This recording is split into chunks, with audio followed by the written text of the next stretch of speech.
네, 안녕하세요, 여러분. 저는 순천향대학교 부천병원 응급의학과 부교수로 근무하고 있는 신희준이라고 합니다. 오늘 화학물질에 의한 폐 손상과 치료 전략에 대해서 여러분들과 함께 강의를 나누고자 합니다. 먼저 제 소개를 하겠습니다. 저는 먼저 순천향대학교 부천병원 응급의학과 부교수인 것을 말씀을 드렸죠. 그리고 지금 현재 대한화학손상연구회라고 하는 이제 대한응급의학회 산하의 정식 이제 연구회 단체인데요. 거기서 이제 이사장 역할을 맡고 있고요. 그 외에도 응급의학과 전문의로서 뭐 대한재난의학회 교육위원이나 대한응급의학회 연구위원, 그리고 뭐 이제 소방청이라든가 국가기관 관련된 부분에서 교육위원으로 활동을 하고 있습니다. 저희 대한화학손상연구회를 먼저 말씀을 드리는 이유는 지금 오늘 제가 강의 드리는 내용이 저희 대한화학손상연구회에서 다루고 있는 연구 주제를 바탕으로 나온 것이기 때문에 저희 연구에 좀 안내를 드리고 이제 강의 내용으로 바로 본격적으로 들어가도록 하겠습니다. 대학화학손상연구회는 코리아 리서치 소사이어티 오브 케미컬 인저리 약자고요.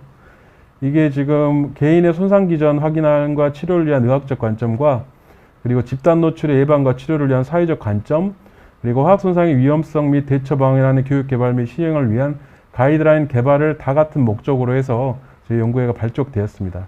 네, 반갑습니다. 지금 이제 발표 중인데 여기 지금 그 댓글창에 올라오는 글들을 보니까 백신 맞고 응급실 가셨는데 굉장히 비싸네요. 30, 40만 원 나왔다. 네, 참 안타깝습니다. 근데 이제 저희 나라의 응급실은 사실은 좀 상대적인 건데 그래도 다른 나라 미국 같은 데 비하면 싼 거예요. 저희는. 그래서 되게 이제 공공을 위한 그런 의료적인 보험 혜택이 잘 되고 있다. 그렇게 이해해 주시면 감사하겠습니다. 네. 그럼 이어서 하겠습니다. 반갑습니다. 네, 저희 설립 배경은 그래서 이제 계기가 있었는데요. 저는 이제 현재는 순천향대학교 부천병원에 근무를 하지만 또 순천향대학교 경상북도 구미라는 지역에 구미병원에 또 이제 병원이 있습니다. 거기에서 이제 조교수를 시작을 했는데 그때 갔을 때 2012년도에 제가 근무하기 전에 발생했던 구미불산 재난이라는 꽤 큰 재난에 대한 부분을 인터뷰할 기회가 있었습니다. 그때 느꼈던 게 이제 이 화학물질이 지역사회에 노출되면서 이게 개인들에 대한 영향뿐만 아니라 환경적인 영향, 다양한 면에서 굉장히 파괴적인 영향을 미치는구나. 그래서 그러한 것들을 갖다 예방하고 대비 대응하고 이런 과정들이 제대로 안 됐기 때문에 이러한 연구가 필요하다라는 걸 절감하게 됐고, 그래서 대한화학손상연구회를 발족시키게 되는 계기가 됐습니다.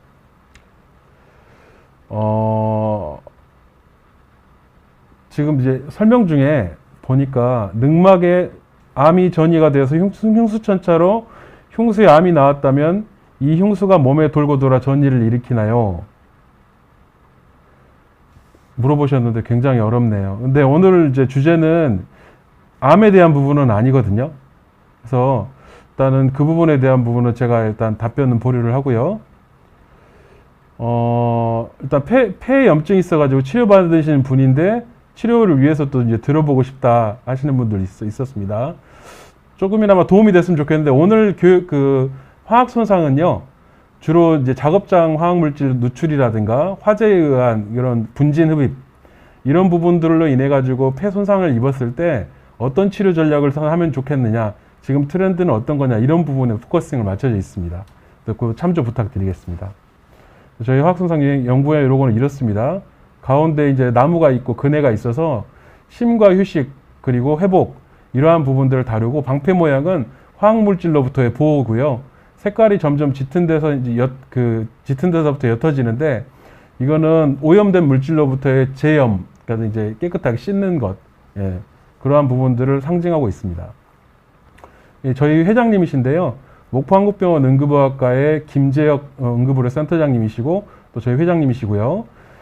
한림대학교 춘천성심병원에 또 부교수로 근무하시는 이태영 교수님이 또 저희 부의장이시고 저가 이사장으로 근무를 하고 있고요. 저희는 이제 그 환경부에서 응급실 의료진용으로 사고 대비 화학물질 응급처치 지침서라는 거를 5권을 일단은 5개년에 걸쳐서 발표를 했고요.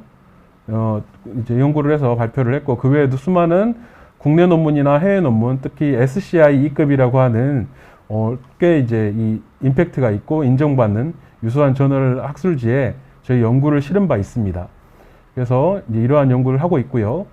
특히 저희가 지금 현재 주력 사업으로 삼고 있는 것 중에 화학물질이 노출됐을 때, 대량 노출됐을 때 이러한 재난이 되는데 여기에 대해서 어떻게 의료 대응을 해야 되느냐에 대한 부분들이 잘 교육되고 있지 않아서, 여기 보시면 이 논문은 이제 CMCI REM이라고 하고요. 화학 다수 사상자 사고에 대해서 대응하는 교육 모듈입니다. 그래서 이거를 갖다가 만들어서 소방 구급대원이나 또 의료진들, 뭐 보건소 직원, 다양한 직역들을 대상으로 교육을 하고 있습니다. 그 외에 이제 여러 역할들이 있고요. 이거는 이제 저희 연구의 홈페이지고요. krsci.modu.ac라고 하고 대한화학손상연구회라고 구글에 치시면 나옵니다. 저희 교육 CMCI REM 잠깐 보여드릴게요. 예. 자, 지금 구급대원들을 현재 화학재난 상황에 대비해서 시나리오를 드리고 지도상에서 일단은 환자 카드를 가지고 시뮬레이션 교육을 하는 겁니다. 여기 보시면 환자 카드 보이시죠? 환자입니다, 이게. 그래서 우리나라의 재난의료 체계를 알려주면서 같이 교육을 하고 있고요. 이렇게 교육도 마무리하고, 현재 이거는 병원에서 저희 순천향대학병원에서 일단은 했던 내용이고요. 의료진들 대상입니다. 의사, 간호사, 구조사들, 실제 근무하시는 분들 대상으로 화학 재난이 터졌을 때 병원에서 어떻게 대응을 해야 되는가를 이렇게 보시면 지도를 펴놓고 구역별로 해놔가지고 교육을 하는 역할도 이제 교육도 담당했습니다. 병원장님이 결정했는데 이거를 자, 예, 이러한 교육들을 하고 있고요. 그래서 저희 이제 조직 개편도 이고, 그래서 이제 여기까지만 저희 소개 마무리하겠습니다. 그래서 저희 이제 그 KRSCI 대한화학소상연구회는 일단 유독성 화학물질이 누출이 됐을 때 다른 사고보다 더 광범위한 재난이나 다수 사상자 사고 유발을 할 수가 있는데, 그러할 때 개인적으로라든가 사회적으로 어떻게 해야 되는가라는 부분들을 연구하고 교육하고 또 그러니까 가르치고 교육합니다. 그리고 가이드라인을 만드는 연구회입니다. 관심 있는 모든 분들은 저희 홈페이지에 들어오셔서 신청해 주셔도 되고요. 또 그냥 구경하셔도 좋겠습니다. 이상이고 감사드립니다. 이제 오늘 메인 화학물질에 의한 폐손상과 치료 전략에 대해 들어갈 텐데요. 아까도 말씀드렸지만 지금 말씀드리는 이 컨텐츠는 C 리바이벌이라고 얘기를 하고 밑에 있죠. Chemical Resuscitative Education of the Vitally Injured Victims Asking Life-Saving Interventions. 무슨 말이냐면, 그러니까 치명적으로 일단 그 화학물질에 손상을 입어서 생명을 소생하기 위한 조치를 요구하는 그러한 사람들을 대상으로 하는 소생교육이다. 화학물질에 대한 소생교육, 이런 뜻이고요. C 리바이벌은 소생이죠. 그러한 프로그램의 내용 중에 일부입니다. 오늘 교육이. 그래서 말씀을 드립니다. 먼저 일단은 좀 와닿으시라고 영화의 클립을 좀 동원해서 좀 보여드리도록 할게요. 우리나라 영화를 좀 일단은 클립 드리겠습니다. 이게 지금 화학물질이 누출됐을 때 상황을 영화에서 구현했던 거기 때문에 보여드릴게요.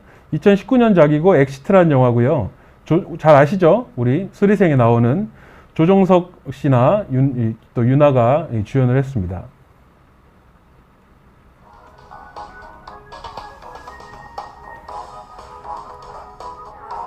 화학재난은 화생방 하셨는데, 이제 화생방에 들어가기도 하고 자체적으로 일단은 또 이렇게 이 문제가 되기도 하죠.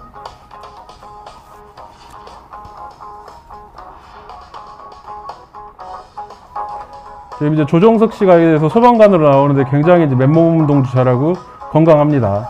네.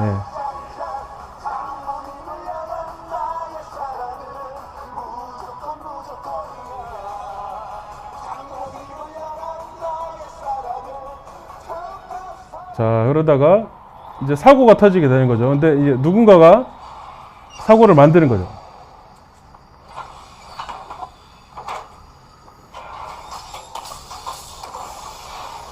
그래서 유독 화학 물질이 노출이 되는데 사람들은 저게 뭔지도 모르고 그냥 신기하다고 이렇게 막 이제 다가서 저 이제 예. 그래서 네, 호흡기 침범을 해서 지금 거품을 물고 있죠. 환자가.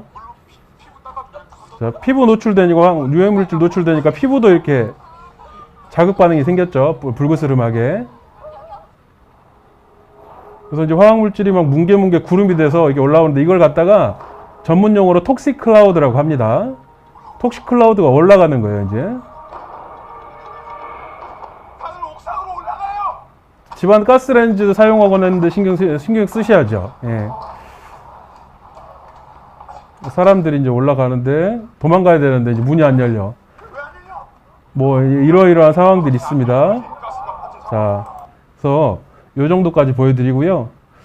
그래서 일단은 유독 화학 물질에 노출이 되면 특히 폐 손상이 지금 치명적인데요. 전신 독성이랑도 연결이 되고 죽을 수도 있는 아주 치명적인 손상을 유발할 수 있는데 그러한 부분에 있어서 폐의 역할이라든가 미치는 또 이 손상 정도나 이에 대한 치료 전략에 대해서 좀 말씀드립니다. 지금 말씀드리는 부분은 다소 전문적인 내용이 있습니다. 그래서 이제 이 의료진이 아닌 일반인 입장에서 들으신다면 그냥 재미있게 들으시고요. 의료진들 특히 소방 응급의료 관리해가지고 관여하시는 소방관들이나 그러니까 소방에서 구급대원님들 특히 이걸 보신다면 좀 참조하시고 도움 많이 되셨으면 좋겠고요. 의료진들도 좀 참고해 주셨으면 좋겠습니다. 폐의 메인 역할은요, 대기 중에 있는 공기를 들이마셔가지고 산소가 우리 혈중으로 이렇게 들어가게 하는 겁니다. 그래서 몸의 전체를 돌죠. 혈관을 타고 돌도록 하고 있습니다. 일단은 유독한 물질을 급성으로 흡입했을 때 어떻게 평가를 하고 어떻게 처치를 해야 되는가에 대한 부분들을 말씀드리고자 합니다. 레퍼런스는, 그러니까 이 근거는 뭐냐면, Current Opinion Pulmonary Medicine Journal이라고 한 SCI, 그러니까 이제 일단 최고 수준의 저널지로 이해하시면 되겠고요. 거기서 이제 이 수백 편, 그러니까 100편 넘는 가량의 이 기존에 있는 문헌들을 갖다가 종합해서 이 리뷰 논문으로 나온 걸 갖다 근거로 삼았습니다. 일단 보시면 급성으로 독성 흡입 노출이 됐을 경우는요, 매년 전 세계적으로 수천 명에게 영향을 미친다고 합니다. 그래서 화재로 인한 연기 흡입이 가장 많다고 되어 있고요. 여러분들 일단은 며칠 전이죠. 그러니까 그 평택 화재 혹시 뉴스에서 보셨는지 모르겠어요. 평택 화재에서도 일단은 우리 안타깝게도 우리 이제 구조하러 들어가신 소방관님들께서 세 분이 순직하셨는데, 이제 그러한 경우도 보면은 이 화재가 이렇게 흔하기 때문에 구하러 가는 사람도 일단은 위험하고 또 거기 노출되신 분들도 위험하고 이러한 것들이 꽤 자주 있는 편이고요. 이 또한 화학 손상이 들어간다는 거, 예, 여러분들 기억해 주시기 바랍니다. 그래서 급성 평가는 종종 이제 특정 제재를 식별하는데 어려움을 겪습니다. 왜냐하면 뭐가 뭔지 알 수가 없어요. 근데 그런 부분들인데, 하지만 그 독성 물질의 물리적인 특성이라든가 흡입된 시간, 어느 정도 이제 노출됐는지, 그리고 노출 농도, 이러한 부분들에 따라서 손상된 사람들을 이제 주로 이제 피해자라고 하는데요. 피해자들은 다양한 반응을 보이게 됩니다. 그래서 이제 흡입 손상의 주요 측면을 인식하는 게 진단이나 치료 전략을 개발하는 데 유용하기 때문에 이걸 소개를 드리는 겁니다. 보면 그 기체의 물리적 특성에 대한 지식이 이제 지금 이제 뒤이어 나올 텐데요. 흡입된 특정 물질이나 가장 영향을 받는 기도, 우리 목에 보면 숨을 쉬는데 우리 입에서부터 그 다음에 기도를 거쳐서 폐로 일단 이렇게 호흡기계라고 불리는 숨과 관련된 이런 길이 있습니다. 근데 거기서 기도라는 거는 상부 기도는 목젖이라든가 우리 목에 입 가까운 쪽이에요. 하부 기도는 폐에 가까운 쪽을 얘기를 하고요. 그래서 이제 그런 부분들인데, 그러한 해부학적 위치 영역을 확인하는데 또 유용하다, 기체의 물리적 특성이 유용하다라고 하고 있고요. 이러한 것들은 이제 노출되면 급성 호흡 손상을 유발 가능하다라고 하고 있습니다. 그래서 이제 그러면 급성 호흡 손상은 뭐냐? 이거 좀 설명을 드릴게요. 사실 오늘 여러분들한테 전달해 드릴 메시지 중에 중요한 거는 아주 많지는 않고 몇 개는 그러니까 딱 잘라 말씀드리면 마지막에 이제 서머리 하겠지만 많지 않습니다. 그래서 여러분들이 꼭 기억해 주실 것, 특히 오늘 혹시 이 강의를 이제 들으시는 구급대원님들 또는 소방관님들이 계신다면 이제 지금 우리나라의 구조적인 문제, 법적인 문제랑도 연관이 돼 있기 때문에 오늘 강의를 하겠다고 제가 신청을 하고 나온 건데요. 그러한 부분에도 불구하고 이러한 부분들을 주의하시라라는 거 기억해 주시길 부탁드리겠습니다. 도움이 됐으면 좋겠습니다. 일단 급성 흡입성 손상이라는 거는 일반적으로 이제 타가지고 연소되는 분해 산물로 오염된 공기를 호흡을 할 때 후유증을 설명할 때 사용을 합니다. 아까 영화에서도 보셨으면은 연기가 나오는데 그 마신 사람이 식당으로 막 거품 물면서 들어가잖아요. 호흡기에 침범해서 이제 손상을 받은 거죠. 그래서 급성 독성 흡입이 가장 흔한 형태에 이제 해당이 되고요. 호흡기로 들어가는 게. 그리고 화재에 노출된 환자의 10에서 20% 가량에서 사망률을 크게 증가시킨다라고 나와 있어요. 그래서 이제 그런 부분이고, 이게 이제 오늘 제가 전달해 드릴 메시지 중에 핵심인데요. 기전을 좀 아시라고 말씀을 드리는 겁니다. 화재, 특히 요즘에 불 많이 나는데, 이게 또 추운 계절이기 때문에 난방을 많이 하고 불이 많이 여기저기서 이렇게 화재가 나는데, 화재와 관련된 흡입으로 인한 기도 손상의 종류는 다음과 같은 이런 대표적인 세 가지들이 각각 나타나거나 서로 조합으로 생기거나 할 수 있다는 것입니다. 먼저는 성문이라 그러면 우리가 소리를 내는 보컬 코드라고 얘기하는 이제 문이에요. 그거보다 덜 가서 그 위에 있는 그 구조물, 몸 안에 이제 구조물인데 그 구조에 뜨거운 이 화학물질들이 흡입을 하게 되면 뜨거운 것 때문에 화학 손상을 입을 뿐만 아니라 화상도 입어요. 흡입 화상이라고. 그래서 열 손상을 입게 되고요. 또 하나는 호흡기 구조의 화학적 자극. 이제 화학물질이 타면서 나타나는 물질들 어떤 건지 정확히 특정할 수 없지만 여러 가지들 섞인 것들이 들어와서 피부 점막에 닿거나 호흡기 점막에 닿아서 지속적으로 염증을 일으키고 문제를 일으키는 겁니다. 독성을 유발을 하는 거예요. 그래서 그러한 호흡기 구조의 화학적 자극, 그리고 마지막으로 일산화탄소 및 시한화물 화합물의 전신 독성, 이렇게 있는데요. 안타깝게도 여러분들 이제 대중에 지금 잘 알려진 바로는 일산화탄소는 잘 아실 거예요. 얼마 전에 여기서 또 강의도 했던 걸로 알고요.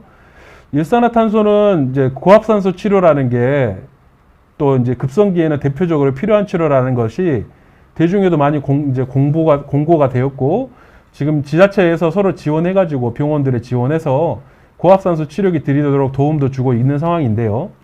다만 지금 우리나라에서 간과되고 있는 것이 시한화물의 손상입니다. 그러니까 무슨 얘기냐면 건물 외장재가 탈 때 보면은 일산화탄소만 나오는 게 아니라 환자가 이제 그 즉사하도록 만드는 원인 중에 시한화합물도 있다는 겁니다. 그래서 시한화합물에 이제 노출되면 해독제가 하이드록소코발라민이라는 물질이 있는데요. 이거는 원칙적으로 권장되는 게 30분 이내에 쓰라고 돼 있어요. 근데 환자나 아니면 구조하는 소방관님이 현장에서 노출돼 가지고 만약에 쓰러졌을 때 병원까지 오면은 30분은 금방 갑니다. 이거 뭐 약 쓰는데 사실 그래서 골든타임을 지나가는 거죠. 그렇기 때문에 현재 일단은 그러니까 미국 같은 경우는 현장 단계에서 이 하이드록소코발라민을 쓰고 있는데 우리나라는 쓰지 않고 있어요. 그러니까 없어요. 이런 게 아예. 이런 법령이 없고, 또 대부분의 구급대원들께서 직역이 구조사이시다 보니까 구조사 업무범위라는 데 제약을 받아가지고 이걸 또 못 쓰고 있죠. 그래서 이제 의사들의 의료 지도를 받아야 되는 구조, 또 구조사 업무범위 제한 이런 것 때문에 실질적으로 화재가 났을 때 지금 또 가이드라인에 들어가서 구조를 하셔야 되잖아요. 근데 안 들어갈 수도 없는 거고 했을 때 이러한 해독제 같은 부분들을 쓸 수 있는 여지가 없다. 그게 우리나라의 상황이기 때문에 이런 것들이 있다고 알려는 드리지만 또 이런 안타까운 현실도 같이 말씀을 드리겠습니다. 그래서 일산화탄소나 시한화합물, 화합물의 전신 독성, 이러한 것들의 조합으로 화재와 관련된 흡입 손상에 의한 기도 손상이 발생하고 이로 인해서 사망에 이를 수 있다라는 부분들을 기억해 주시면 되겠고요. 이게 사실 오늘 제가 전달하고 싶은 메인 메시지입니다. 그래서 이제 이유 거 말씀드리겠습니다. 그래서 흡입 손상 환자의 약 3분의 1이 연기 노출 후에 처음 3일 동안 급성 폐 손상이 발생되는 걸로 알려져 있고요. 이제 뭐 여기 쓰여 있는 감소된 뭐 PaO2, FiO2는 전문 용어인데 이러한 수치를 가지고 환자가 죽을 가능성이 높은지, 살 가능성이 높은지, 소생 가능성이 높은지 이런 거를 예측을 한다든지 혹은 이 사람을 그냥 일단 산소 주면서 봐야 될지 아니면 기계로 기관삭관을 해야 될지 또 이제 뭐 이런 부분들에 더 도움을 주는 지표입니다. 근데 이제 여기 뭐 써 있는 거는 PaO2나 FiO2 나눈 것이 250 미만이면 지역사회에서 이제 폐렴 걸리는 기준으로는 중증 폐렴으로 판단하는 기준이 되기도 하고요. 이번 기준으로 적용하기도 한다고 합니다. 그리고 이제 ARDS라는 거는 급성 호흡 부전 증후군이라고 얘기하고요. 이런 화학물질이라든가 아니면 다른 폐렴, 우리 코로나 지금 기승이잖아요. 했을 때 이러한 물질들에 노출됐을 때 치명적으로 일단 사망에 직접적으로 이르게 되는 최악의 경우가 이 ARDS라는 건데 이 경증의 ARDS 진단 기준을 300 미만으로 제시하고 있는 게 베를린 크라이테리아라고 하기도 합니다. 여기 호두과자님이 지금 이제 질문을 주셨는데요. 가정에서 주부들이 락스와 세제의 혼합으로 인한 유독가스 발생, 흡입 같은 잘못된 사용으로 인한 환자들이 종종 발생하나요? 종종 발생합니다. 네, 응급실에 오세요. 이런 경우에는 어떻게 치료를 하나요? 예, 이제 환자 만약에 상태가 근데 보통 가정에서는 화장실 청소하시느라고 락스 뿌리시잖아요. 그래서 이제 그게 락스가 이제 알칼리예요. 알칼리 흡입 손상을 받으시는데 산성에 비해서 알칼리 손상은 더 안 좋은 게 좀 더 진행을 합니다. 그래서 나중에 이제 폐염이나 화학 폐렴이나 안 좋으면은 폐 물차는 폐부종 이런 것들이 발생할 수 있는데요. 그러다 보니까 산소 치료하고 이제 응급실에 오시면 검사를 하고 난 다음에 좀 컨디션 안 좋아 보이면 저희 보통 환경 손상은 저희 응급학과에서 입원시키고요. 물론 이건 병원마다 약간 다릅니다. 저희 병원 같은 경우는 응급학과에서 입원을 시켜서 보고 있습니다. 그래서 이제 보존적인 치료라고 해서 이런 치료를 하고 있고요. 뭐 일단 아주 위중하신 분들 같은 경우는 이제 주로 드신 분들인데요.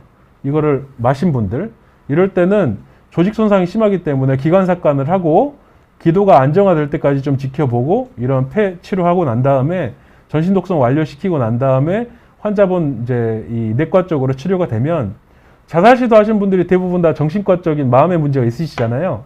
그래서 정신건강의학과 협진을 더 같이 동반해서 이후 거치 결정을 진행을 합니다. 그게 이제 호두과자님 질문에 대한 답이 되겠고요. 이민정님 그 위에 락스 뜨거운 물에다가 그 연기 마셨는데 그 이후 목이 계속 안 좋아요. 당연히 안 좋죠. 네. 이게 이제 거듭 말씀드리지만 화학 손상은 이제 화학 물질에 의한 염증도 있지만 화학 물질 자체가 프로그레시브, 그러니까 진행성으로 계속 염증을 줍니다. 그게 해결되기 전까지. 그래서 예를 들어 폐에 흡입이 되면 이제 기관지 내시경을 통해 가지고 물 같은 거를 이제 생리식염수를 이렇게 그쪽에다가 뿌려서 이 화학 물질들을 흡인을 해서 버리고 씻고 버리고 해서 이러한 부분들을 갖다가 좀 화학 물질 노출되는 부분들을 제거를 하고요. 흡입으로 인해서 이제 손상을 받은 그건 화상이죠. 화상을 받은 부분들은 우리가 사리에 화상을 입었을 때처럼 그거는 이제 낫을 때까지 기다리셔야 돼요. 근데 이제 안타깝게도 이게 손상 정도가 심하면 피부도 1도 얕은 화상이나 이런 경우 1, 2, 3도가 있는데 얕은 화상인 경우는 나중에 뭐 티가 안 나고 이제 이렇게 났지만 심한 경우는 구축이 오잖아요. 그쵸? 딱딱해지고 관절 같은 부분이 딱딱해지면 나중에 이제 구부리는데 기능상의 문제가 생기죠. 폐도 마찬가지입니다. 폐도 이제 그래서 섬유화라는 게 심하게 되면 섬유화라는 게 생기게 되는데 그러한 부분들은 사실 현재 어떻게 할 수가 없죠. 그래서 이제 그렇게 안 오도록 일단은 초기 치료를 잘 하는 부분이 중요한 부분이고 또 왔으면 그러한 부분들에 대해서 이제 그 만성적인 상태가 되는 거기 때문에 그거는 이제 호흡기내과 다니시면서 이제 추가적으로 어떻게 치료를 해야 되는지를 이제 상담 받으시고 안내를 받으셔야 되는 겁니다. 네. 일단 호두과자님 이민정님 질문에 말씀드렸고요. 다음 넘어갈게요. 그래서 이제 아까 앞서서 말씀드렸던 부분과 이어지는 건데 열 손상이 일반적으로 우리 목을 봤을 때 목젖 기준으로 봤을 때 위쪽 성문 상부 구조와 관련이 되고요. 보컬 코드 상부 구조와 관련되고 우리 노래하시는 분들이 성문에 이게 종양 같은 거 노래 너무 많이 해가지고 생겨서 가수분들 특히 후두결절, 뭐 이제 성문 상부 후두결절, 뭐 이런 부분 얘기 들으시잖아요. 이게 거기 관련된 그런 부위입니다. 예, 그런 구조 관련되고요. 하기도에서는 이제 뒤에 왜 그런지에 대한 이유를 설명을 이제 논문용으로 드리겠지만, 하기도에서 화학 손상이 잘 관찰이 됩니다. 그래서 뜨거운 증기 노출과 관련된 기도 손상인 경우는 상기도 하기도 모두 영향을 미치고요. 연기 비브로 인한 독성의 영향은 질식도 되지만 전신 독성도 준다. 아까 일산화탄소나 그리고 시한화합물이고요. 그러니까 독극물인데 일산화탄소 같은 경우는 우리가 이제 ppm이라고 단위를 얘기를 하는데 다 와닿지는 않으실 겁니다. 근데 그중 12,800조 ppm이 넘어가면 직사하는 걸로 돼 있고요. 시한화합물도 이제 흡입이라든가 여러 루트가 이제 노출되는 게 있겠지만, 예를 들어서 이제 예전에 자살하려고 뭐 청산가리를 깨물었다, 이런 경우 있잖아요. 테러리스트들이나 이러한 것도 마찬가지로 시한화합물이거든요. 이거는 노출되는 정도에 따라 약간 다르지만 대부분 직사합니다. 직사하는 그런 물질이에요. 기전은 시한화합물이 이제 청산가리 같은 건데요. 세포에서 우리 몸을 움직이는데 ATP라고 하는 에너지를 만들어내는데 미토콘드리아에서 그걸 갖다가 끊어버리는 겁니다. 패스웨이를. 그래서 우리가 간단히 이해하기 쉽게 말씀을 드리자면, 진공청소기를 전기 꼽아가지고 돌리고 있는데 전기를 뽑아버리는 플러그를. 그러면 당연히 흡입이 안 되겠죠? 그러니까 마찬가지입니다. 이런 거기 때문에 그렇게 노출돼 버린 분들은 이제 급속도로 나빠지면서 쓰러지면서 신정지가 발생하는 거죠. 그러니까 이제 돌아가시는 거죠. 그렇기 때문에 이러한 분들을 이런 걸 되돌리기 위해서 해독제가 있는데 30분 이내 쓰는 걸 권장을 하고 있다고 되어 있다고 말씀을 드렸습니다. 그래서 이런 것들이고요. 이러한 이제 그 흡입성으로 폐 손상을 입었을 때는 최근에 이제 그 결과들, 연구들에 따르면 이런 이제 기도의 손상을 평가하기 위해서는 스탠다드로 이제 가장 중요한 게 플렉서블 브론코스코피라 그래서 이 유연한 그러한 기관지 내시경입니다. 이런 걸로 보라는 얘기고요. 그 외에 이제 기도가 좁아졌는지를 보기 위해서는 CT 이미지를 3D로 이제 재건해 가지고 활용하는 그러한 실제적으로 쓰이는 내시경이 있다고 합니다. 그래서 이런 것들도 도움이 된다라는 결과가 있고요. 임상의가 적절한 치료 전략을 평가하는 데 도움이 되도록 이제 표준화된 중증도 등급 척도가 개발되고 있다고 하는데, 아까 PaO2나 FiO2 나눠가지고 수치가 얼마에 따라가지고 기관삭관을 할지, 아니면 환자가 이제 뭐 입원을 할지 폐렴이면 이런 것들 보는 것도 그러한 범주에 들어간다고 보시면 되겠습니다. 그래서 이제 치료 전략인데요. 지금 제가 여러분들한테 지금 말씀드리는 거는 흡입성으로 기도 손상이 생긴 거에 대해서 약한 것 포함 포커싱을 맞췄을 때의 치료 전략이에요. 뒷부분에서는 진짜 심각한 경우, 그거에 대한 치료 전략을 말씀드리고요. 이제 트리트먼트 투 스트래티지, 그러니까 전략인데요. 일단은 환자를 노출되는 그 공간, 그 물질에서부터 떨어뜨려 놔야겠죠. 그래서 이제 소스로부터 일단 그걸 제거를 하고요. 그리고 기도를 확보를 해야 됩니다. 기도를 도와줘야 돼요. 숨 쉴 수 있도록. 그리고 이게 이제 치료에 가장 우선시 되는 거고요. 이 프라이머리 서베이라는 것들이 있는데요. 그러니까 이제 환자를 머리끝부터 발끝까지 쭉 봐요. 이제 보면서 내가 봤을 때 숨은 에어웨이, A, B, C 이렇게 얘기를 합니다. 에어웨이, 기도는 확보됐는지, B, 브리딩, 숨은 잘 쉬는지, C, 서큘레이션, 혈액순환은 잘 되는지, D, 디스클루이드, 등등등 이렇게 있는데, 이러한 것들에 따라 가지고 즉각적으로 조치 필요하면 하는 겁니다. 이게 프라이머리 서베이라는 거고요. 약물 치료 전략은 이제 보통 이렇게 물질 노출되면 컬럭컬럭 하죠.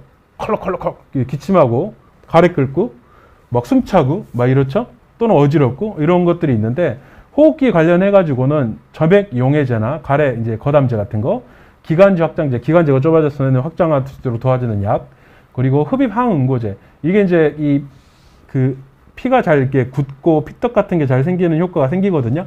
이건 뒤에 이제 좀 기존의 그림으로 나오니까 그래서 말씀드릴 텐데, 하여튼 흡입 항응고제 같은 치료제들이 있다는 거, 약물 치료 전략을 쓴다라고 말씀을 드리고요. 이제 급성 세포 손상의 분자 메커니즘을 변경하는 데 초점을 맞춘 추가 요법이 최신 치료로 추가가 됐는데, 이거는 그야말로 최신 치료인데요. 그러니까 사람한테는 못 써요. 윤리적인 문제 때문에. 그래서 동물을 잡는 겁니다. 쥐, 생쥐.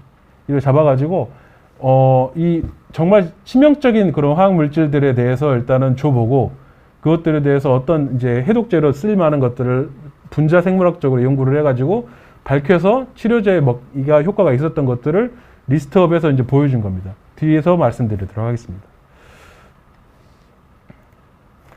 그래서 이제 중요한 거, 이거는 이제 되게 좀 조심스럽게 말씀을 드려야 되는 부분인데, 병원 가셔가지고, 내가 이거 이제 흡입 손상을 입었어요. 라고 하는데, 의사 선생님이 평가를 딱 해주셔가지고 설명을 주시잖아요. 그랬을 때, 예를 들어서, 제가 판단했을 때는 이렇습니다. 그러니까 기준이 돼요. 현장에서 화학물질 노출을 했을 때 주로 이런 경우가 있었어요. 미용실인데요. 미용실에 이제 가스를 쓰더라고요. 그래서 이제 미용실에서 이렇게 머리 말리거나 이렇게 할 때 연결되는데 또 이제 가스 같은 부분들을 연결해서 이제 그 활용하고 이렇게 있는 부분이 있는데 가스가 누출이 된 겁니다. 그래서 아마 LPG 가스인가가 누출이 돼가지고 기절해가지고 왔어요. 환자들이. 그랬을 때 이제 기절을 했으면 신경학적 증상이 있는 거거든요. 그리고 이제 정확히 뭐 단순히 가스만 노출됐는지 다른 물질이 있는지 알 수가 없기 때문에 호흡기계 상태 평가를 위해서 좀 관찰을 해야 돼요. 환자를. 그런 것들이 조기 혈액검사나 응급실 혈액검사나 일반 검사에 안 나올 가능성이 많습니다. 그래서 이제 이런 경우는 이제 이 환자분들을 좀 경과 관찰하고 혹은 퇴원하시더라도 좀 불편한 증상이 있으면 바로 오세요. 응급실 119를 부르시든지 오실 수 있으면 차로 해가지고 응급실을 바로 오셔서 평가를 받으세요라는 안내를 해드려야 되는데 그러한 것들을 놓치게 되면 좀 곤란한 상황이 될 수 있고 특히라도 이제 화학 물질들 중에 이 좀 심각한 물질들 같은 경우는 48시간 이상까지 괜찮다가 3일째 돼가지고 갑자기 이제 이제 폐에 물이 차는 부종이 생겨가지고 숨 차다고 막 이렇게 오시는 경우도 있거든요. 발생할 수 있기 때문에 정말로 좀 심각하다고 판단되면 3일 정도는 입원시키는 게 좋겠다라고 일단은 말씀을 드립니다. 근데 이거는 이게 좀 되게 좀 조심스럽게 말씀드리는 게 주치의가 평가를 하실 텐데 이제 그리고 치료 계획을 세우실 텐데 꼭 이거는 이래야만 한다 이건 아닌 거예요. 그래서 일단은 그 상황에 따라 가지고 검사 결과나 그리고 이제 주치의의 판단 소견 이러한 것들을 보는데 통상적으로 아주 치명적인 물질에 노출됐다면 3일 정도는 경과 관찰하는 게 좋겠다는 게 일단은 문헌상의 레커멘드입니다. 예. 말씀드리고 마스크 빼고 할까요? 이게 마스크 쓰시는 분들도 있고 빼는 분들도 있다고 그러는데 제가 잘생긴 얼굴은 아니어서 마스크 쓰는 게 좋을 것 같으면 말씀해 주세요. 마스크 쓰겠습니다. 네. 그리고 이제 그 외에 이 보조적인 치료로 기관지에 일단은 위생을 유지하는 그런 치료법들이 다음에 언급되어 있습니다. 그래서 등장 식염수 흡입 아까 제가 말씀드렸죠. 화학물질 이게 깔려 있으면은 이 생리식염수를 뿌려가지고 기관지 내시경으로 들어가서 뿌려가지고 씻고 흡입하고 이러한 물질들을 제거해 주시는 게 있고요. 뭐 그 외에 뭐 이제 점막 조직 각질 같은 거 제거를 한다든지, 네 그리고 기침 치료 그리고 흉부 물리 치료, 고주파 충격 환기, 뭐 점액 제거 장치 사용 그리고 이제 조기 보행 같은 동료 이런 것들이 들어갈 수가 있겠습니다.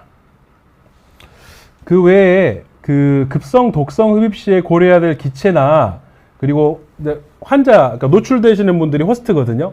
그래서 인체에 그런 요인이 있습니다. 그래서 물리적인 특성이 있는데요. 이게 여기 좀 쭉 여러 가지 나열이 돼 있는데, 그러니까 고려할 점은 물질만 고려할 게 아니라 거기에 노출되는 사람이 어떠한 감수성을 가지고 있느냐 이러한 부분도 중요하다 보시면 될 것 같습니다. 그래서 이제 뭐 물리적인 특성은 이런 것들이 있고요. 뭐 입자 크기나 수용성 색상 이런 것들이 있고, 이제 호스트 요인이라고 말하는 것들에는 뭐 개인 나이라든가 나이가 사실 제일 중요해요. 흡연 상태, 동반 질환 유무, 유전적인 요인 등등이 해당될 수가 있겠습니다. 그래서 요거는 좀 이거 굉장히 알아두시면 도움 될 만한 그런 정보라서 말씀을 드릴 텐데요. 호흡기 손상을 일으키는 몇 가지 일반적인 기체의 물리적인 특성을 이 표로 정리를 한 겁니다. 그래서 좀 말씀을 드리면 암모니아는요 우리나라에서 노출되는 넘버원 물질입니다. 왜냐하면 냉매로 많이 쓰이거든요. 암모니아는 우리 냉장고에서 이렇게 이 냉매 역할을 할 때 쓰이는 기체예요. 그래서 만들 때 꼭 필요하겠죠. 그러면 냉장고 좀 안 쓰는 집 없잖아요. 그죠? 그래서 암모니아이 가장 많다. 노출되는 빈도도 많고 이게 미국에서도 가장 많습니다. 그래서 보면 무색이면서요. 밀도는 공기보다 무겁진 않아요. 근데 어느 부분에 잘 영향을 주냐면 해부학적으로 결막, 눈이요. 결막, 그리고 비인두, 코, 이 위인두 해당되는 부분에 영향을 미치고 자극적인 냄새나 알칼리 화상을 준다고 되어 있습니다. 가장 흔한 물질이고 가장 빈도가 높으니까 노출될 위험이 높기 때문에 이거는 알고 계시는 게 좋겠습니다. 그리고 그 외에 염소는 이제 색상이 주로 황록색이라고 하는데요. 아까 영화를 보면 황록색이었죠. 아마 염소가 아니었을까 싶어요. 그래서 염소는 인두에 해당이 되고요. 산성 화상을 준다고 되어 있습니다. 그래서 산성 손상이 되어 있고요. 질소 이산화물은 적색 주황색이고 주로 세기관지라 하면 폐가 있고요. 폐에서 이 큰 기관지가 있고 작은 기관지로 밑으로 갈수록 있는데 밑에 그러니까 깊이까지 영향을 주는 거죠. 세기관지에 영향을 주는 겁니다. 그리고 포스겐 이거는 주로 테러 물질로도 쓰이고 전쟁 화학 물질로도 쓰이는 거고 또 이제 이런 중간 산화물로 많이 발생할 수 있는 공정 과정에서 발생할 수 있는 물질인데요. 백색에서 이제 창백한 노란까지도 커버를 하고 폐포 아주 그러니까 이 깊숙한 데까지 영향을 주기 때문에 심각하게 나중에 폐에 물이 차는 폐부종이 발생할 수도 있다. 그래서 아주 심각한 물질입니다. 그래서 이런 낮은 농도에서도 일단은 깎은 건초 냄새가 나는 특징이 있다고 합니다. 그리고 그 외에 오존은 이제 반응이 좀 복잡한데요. 이 부분은 그냥 보시면 될 것 같고요. 수소 황화물 이제 이거는 뭐냐면 이게 그 분뇨가스에서 나오거든요. 그래서 이 분변 치우는 이런 막 밀폐된 공간에서 분변을 치우실 때 치우는 환경이라든가 이런 데 노출되는 분들이 기절해서 오시는 경우가 있어요. 화장실 정화조 청소 이런데 이런 부분들이 이제 주로 나오는 물질이고요. 질식제입니다. 사람이 이제 질식해서 죽어요. 그래서 아주 위험한 거죠. 저농도에서는 후각신경을 침범을 하고요. 고농도일 때는 기도 침범을 한다고 되어 있습니다. 그 외 산화아연은 이 비인두나 상기도 쪽을 영향을 주고 연막탄으로 사용한다고 되어 있습니다. 그래서 이러한 물질별로 해부학적으로 메인으로 영향을 주는 위치를 안다면 다 정확하게 일단 추정할 수는 없더라도 대충 예상할 수는 있겠죠. 그래서 일단은 이런 것들을 말씀을 드렸고요. 그래서 급성 독성 흡입에 대한 치료는 기도를 지지하고 기도 점막 전체에 걸쳐서 세포 수준에서 발생하는 염증 변화를 완화하려는 시도에 중점을 둔다는 거 말씀을 드렸습니다. 이제 다음번 내용을 위해서 또 말씀을 드릴게요. 영화 속의 화학선상이고요. 이번은 이제 화재에 대한 겁니다. 2012년도 영화 타워라고 하고 꽤 흥행을 했던 영화로 알려져 있고요. 설경구 씨가 주연을 맡았었습니다. 이제 108층, 이게 지금 스포일러가 될 수가 있는데 그냥 잠깐만 말씀드리면 108층에 해당되는 주상복합 타워인데 이거 이렇게 축하한다고 인공눈 뿌리다가 상승기류로 지금 헬리콥터가 건물을 박았어요. 그렇죠. 호두과자님 그럴 수 있죠. 네. 아메리카노님 재밌습니다. 네. 뭐 술안주로 홍어 먹다가 암모니아 비슷한 수준으로 올 수도 있겠죠. 그래서 이제 여기 보시면 이 건물 붕괴가 발생하고 그로 인해서 화재가 발생을 하게 되는데 이제 설경구 씨가 여기서 이제 소방관이에요. 그래서 여기서 이제 구하기 위해서 막 이렇게 액션 히어로가 되는 건데 일단 여기까지만 보여드릴게요. 막 보면은 지금 끔찍하죠. 이게 지금 마찬가지로 아까 앞서서 말씀드렸지만 평택 냉동창고 공사장에서 화재 나서 이제 소방관 3분 순직한 사건이랑 또 오버랩이 되는 그러한 내용입니다. 그래서 이제 화재 현장에 출동 안 하실 수는 없는 거고 하셔야 되죠. 그러니까 목숨 걸고 하시는 건데 다만 안타까운 부분은 치료 옵션에서 일단은 우리가 그러니까 일산화탄소 같은 경우는 현장에서는 고농도 산소 주면서 일단 그게 치료인데요. 만약에 시연화물 노출됐다면 그건 퍼센티지 한 100% 중에 20% 정도 노출된다고 생각을 하는데 이제 알려져 있는데요. 그 화재가 나면 그랬었다면은 여기서 우리가 하이드록스코발라민이라는 치료 옵션을 쓰면 어떨까라는 아쉬움이 남아서 일단은 그런 부분들을 좀 다시 한번 강조하고자 말씀을 드립니다. 그래서 이거는 위험한 화학 응급 및 중독에 대한 내용이고요. 뉴 잉글랜드 저널 오브 메디슨이라고 해서 하여튼 의학계에서는 그냥 일단은 유명하다, 저명하다 이렇게 보시면 되겠어요. 거기서 이제 프레드 M 헨리텍이라는 분께서 위험한 화학물질 응급에 대한 또 독성에 대한 부분들을 정리를 해주셨는데 이 보시면 현장 단계에서 독성물질 흡입을 하게 되면 응급으로 어떤 처치를 하면 좋을까 강조하는 게 알비테롤이라는 거는 교감신경 베타2 수용체라고 하고요. 이제 기관지 확장을 도와주는 역할을 하는 겁니다. 그래서 호흡 보조제인데 이런 걸 써야 되고 그리고 이제 병원에서는 스테로이드도 써야 되고 이런 얘기를 하고 있고요. 이제 제가 이거 강조하고 싶은 내용인데요. 사이나이드 앤티도트, 그러니까 현장에서 화재가 났을 때 쓸 수 있는 물질인데 보시면 이 적응증을 보시면 그러니까 환자가 심정지가 호흡기성으로 심정지가 나거나 의식 불명이거나 저혈압에 빠지게 되면 흡입으로 인해서 이제 집에서 불나거나 이랬을 때는 주세요. 하이드록스 코발라민. 또는 지금 전쟁 CWA는 케미컬 워페어 에이전트 약자입니다. 그래서 자살하려고 마셨든지 아니면 전쟁 물질 노출됐든지 이렇게 이러한 위험 물질 이제 구조자들이 직업적으로 노출됐을 때는 마찬가지로 하이드록스 코발라민을 준다라고 되어 있어요. 그래서 이미 용량이라든가 이런 기준이 제시가 되어 있는데 우리나라는 안타깝게도 그게 없다. 그래서 아직까지도 헬륨 아르곤 등 용적 작업도 마찬가지로 응급실 가셔야 됩니다. 네. 이제 작업 끝난 후에 어지러움 호소하시면 오셔서 일단은 고농도 산소 치료를 일단 받으시고 기본적인 검사는 받으시는 게 좋습니다. 김기종님. 예, 답변 드렸어요. 그래서 이제 이렇게 하고요. 지금 시간이 일단은 7분여 남았는데요. 이제 마지막입니다. 그래서 그래서 이제 화학 위협 제제라는 거는 주로 전쟁 제제인데 이러한 거 유발성으로 급성 폐선상의 질병 조절 치료로 실험적으로 어떤 걸 쓰고 있는지를 갖다가 여기 보면 자레드 레드베리라는 분께서 2020년이죠. 2020년 그 Annals of New York Academy Science라는 저널, 이것도 SCI인데요.